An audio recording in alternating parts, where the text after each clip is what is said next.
Hi you guys, my name is Kelsey and welcome back to my channel, Ruffalo Reads.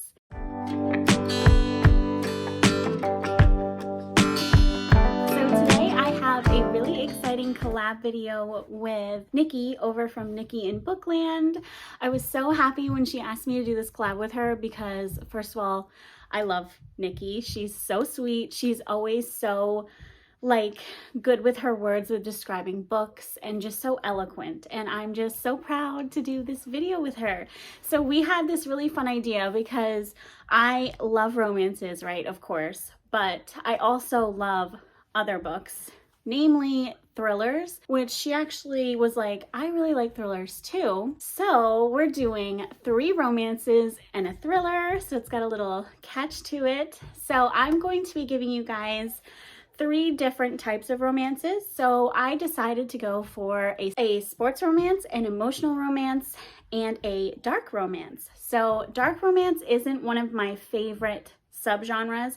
However, I have been in the middle of filming this dark romance reading vlog, so I've kind of delved more into the genre. So, and then the thriller is just gonna be, so there's so many thrillers I've read, right? But I'm just gonna choose one of the most recent ones that have just stolen my heart, I guess, weirdly, I don't know. All right, so I want to address a couple things really quick, which is number 1, my wedding is in a month. So my schedule is crazy right now lately, you guys. Like, I get off work 5:15, go pick up my daughter from school, go to my gym and do personal training 6 to 6:30. I come home, make dinner, blah, blah, blah, do the whole nighttime routine, right? I literally have not had time to film, and trying to wrangle everything together. We've had my bridal dinner on the weekend and just different things, Easter, of course, so with my family. So we're fitting it in while we can. So if you can hear my kids on the balcony, that's why. Also, I'm wearing my sports bra. My cheeks are red from working out. We're working with it, okay? So anyways, without further ado, I'm gonna step a little to the side and talk about Blind Side by Candy Steiner. So this is part of the, I think it's Red Zone Rivals, right? It's a college sports romance series, football series. So this one is between Clay Johnson and Gianna. I can't remember her last name, but it does not matter. He is the safety of the football team. And this man is literally, he is the standard. Clay Johnson is the standard. I think I even said this in my last video. I flew through that book. Let me tell you, I started it and I could not stop. The tension, the angst, the spice was so amazing. So we have a teaching situation, which if you're gonna do a virgin heroine, please do a teaching scenario. The virgin heroine to me is a little, it's whatever. It's overdone a lot. But Candy Steiner handled this to perfection. It was, if you don't like these sex scenes in this book, I don't get it. But anyway, it was very hot. He was very gentle, patient, but also assertive, jealous, possessive. So we have a damaged hero, right? He is pining over his ex. So that's another thing that I don't feel like I would like. And Gianna at the beginning likes this musician, right? But she's too quirky, too shy, doesn't really know how to get in the mix and flirt and do all that kind of thing. So they hatch this plan, enter fake dating, check, and it's adorable. It's the best scenario, and I wish that this was a movie. I swear to God, you guys, it would be the fucking cutest movie. So Clay and Gianna hatch this plan to make Clay's ex jealous and make, Gianna's man notice her. So meanwhile, obviously they are catching feelings for each other. And then also Gianna's I'm a virgin, I'm really inexperienced, I don't want to get with this guy and then not know what I'm doing. So we have this teaching scenario, and I can't remember the last time I've read that other than The Kiss Quotient, and that book is chef's kiss. I loved The Kiss Quotient. So I feel like that trope just works for me. Granted, I should probably read more of it, but I love it so much. This book so it caught me by surprise because Fair Catch I really liked, but I think I gave Fair Catch 3 or 4 stars.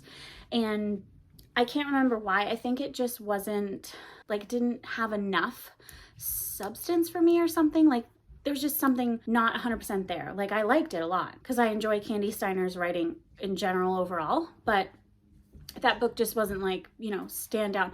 So when I was filming that video and when I was thinking about the book and since filming it and since thinking about it, I'm like, dude, that was definitely a 5-star read. Like, literally, those scenes are unbeatable. So with Clay, he's damaged from his past. His mom actually suffers with alcoholism, which puts Clay in a tough spot because he kind of has to act like the parent when he shouldn't. And Gianna helps him to see that he can support his mom while not hurting himself and helping enable her. Even though that's not what he wants to do, you know, he doesn't want to enable her. It's just he feels like it's his mom. He needs to help her. So Gianna helps with that.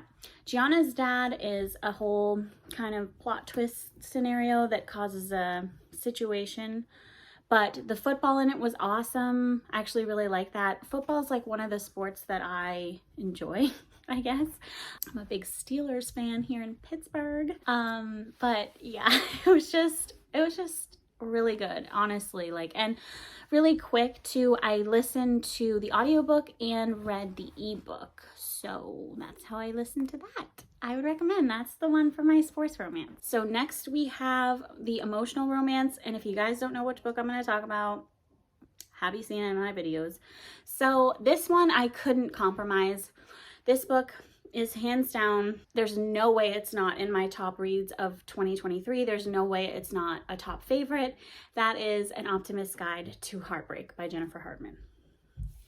When I tell you guys that I was sobbing multiple times, I literally mean I was sobbing multiple times to the point where, like I've said, my fiance was like, "Are you okay?" And I'm like, you know, not really, like literally not really. Like, this book shattered my heart in the best way, like in such a profound way that hasn't happened to me in quite some time, quite honestly.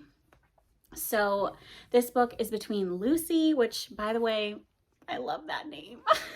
I feel like every good heroine's name is always Lucy. Like, I've read so many books that I love where the heroine's Lucy. Anyways, and then Cal is our hero. So this is a childhood friends to lovers and grumpy sunshine. He is like a tatted up mechanic shop owner. So Lucy comes back to town after years. Like, they had a traumatic instance happen in their past with Cal's sister, who was also Gianna's best friend. So, or not Gianna, Lucy's best friend. So it's also best friend's brother. So she's back, right? She's bought Cal's childhood home. She goes and finds where Cal works and she interviews for a desk position, right? Cal's like, at first, like, why the fuck are you here? Like, get the hell out of here. I don't need you drudging up bad memories for me and my family. And so she kind of goes to her car, all defeated in her yellow polka dotty dress or whatever, her sunshiny dress. And he comes out and basically pretty much offers her the job. So that's the beginning. That's how it all starts. Lucy has an underlying thing that's going on that she doesn't reveal. She really loves Cal, though, and really wants him to be happy. That's like her main thing. Like, she sees this dark cloud over him and she really doesn't want that for him.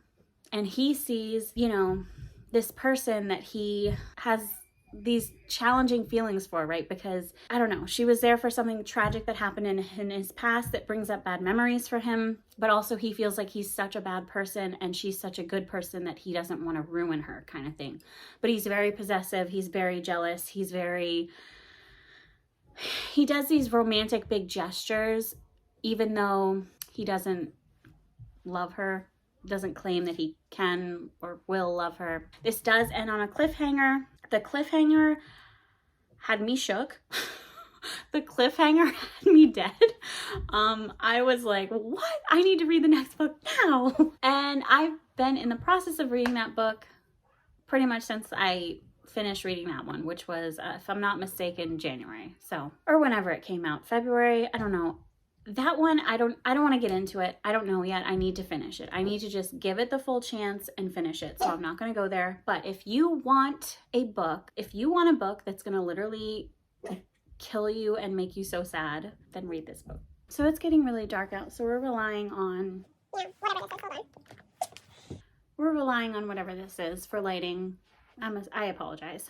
For the dark romance book, I chose Brutal Birthright by Sophie Lark. This is the first in her Brutal Birthright series, and it's a mafia series, right, between Ada and Callum. Well, the series isn't between Ada and Callum, but this book is between Ada and Callum.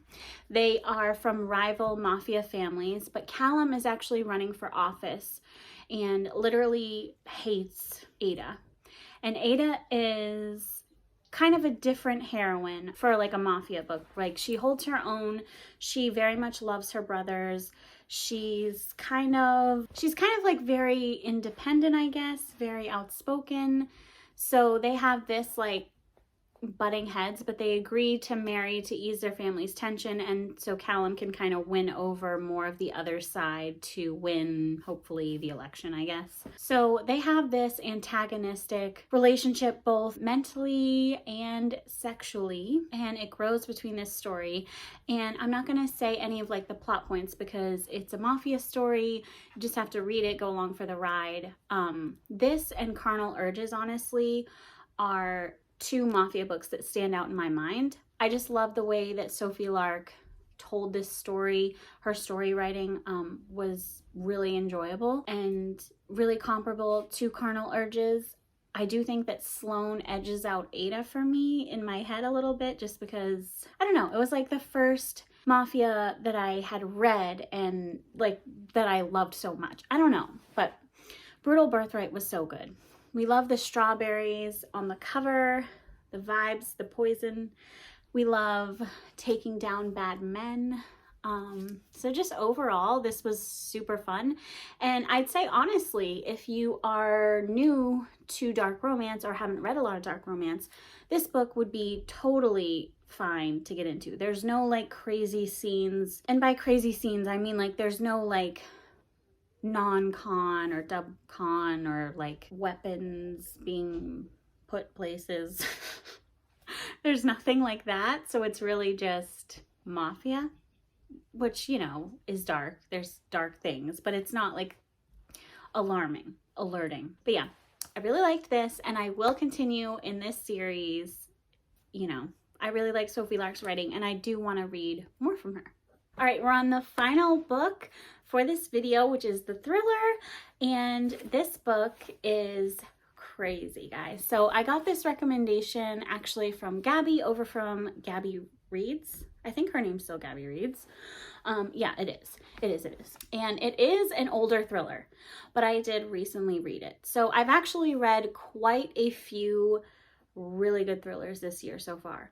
This one I put on here because for me, it was the most fast-paced ride. It was the most, like, have you on your toes, like that kind of thing. There are some violent scenes that even, like, not even, I don't like gory scenes, right? So there are some scenes that for me were a little hard to actually read.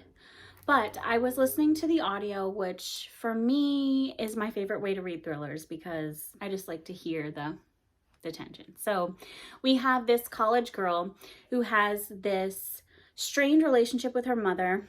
So she gets a call from her sister that her mother has been given the worst diagnosis, like she's literally probably going to die within 2 or 3 days, right?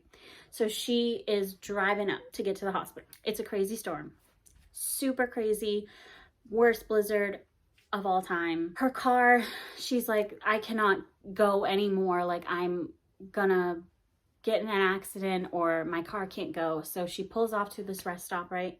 There's a few other people there. She walks in, you know, there's no service. There's like no service because, you know, the power's down and everything. And they're hearing the radio and it's like emergency responders are gonna be coming through and trying to get up power to rest stops and all this stuff, you know, stay tuned or whatever. So she's there, there's like a weird couple and like a younger guy and then, you know, some other weird guy, right? So she's obviously trying to get service because her mom is dying and she wants to contact her sister and just be like, you know, this is what's happening. This is where I'm at on my journey. So she says this kind of to the group and they're like, you know, there's the one guy's like, there's a spot kind of over there where you can get pretty good service. Like I just got service a couple minutes ago. So she does that. She goes over there. She tries to get service. It does not work. So after trying for a minute, she makes her way back to the building. In one of the vans, she sees, like, she's walking kind of by all the cars, and in one of the cars is the van. She sees a child's hand like this, and there's like a lock on the other side, like a cage and a lock, like a dog cage. And she's like, did I just see that? Or like, is my mind like not playing tricks on me? But she's like, you know, sometimes like you think you see something and you're like, I'm being dramatic. She did see that. Absolutely. So once she kind of confirms that she saw that, because she sees it again, she's like, holy shit, someone in here has kidnapped a child and they're in their van. So that is the start and the premise of the book. They're locked there. They can't contact anybody. She doesn't know who in this room to trust.